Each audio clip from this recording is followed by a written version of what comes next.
hænder kan jeg tale lidt med Gud.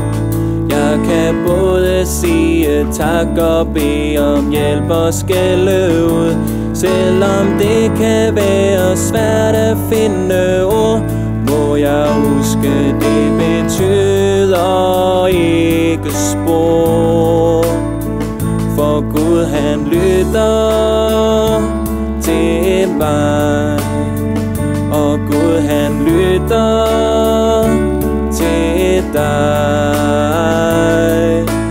Han kan sige ja og nej, jeg får det svar, der passer bedst til mig.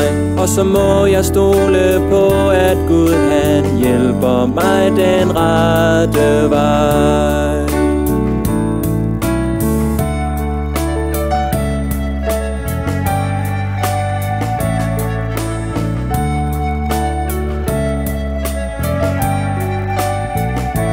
Når jeg folder mine hænder, kan jeg tale lidt med Gud. Jeg kan både sige tak og bede om hjælp og skælde ud. Selvom det kan være svært at finde ord, må jeg huske, det betyder ikke spor.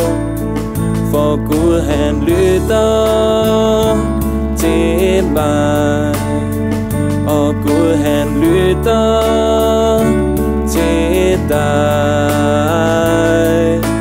Han kan sige ja og nej, jeg får det svar, der passer bedst til mig. Og så må jeg stole på, at Gud han hjælper mig den rette vej.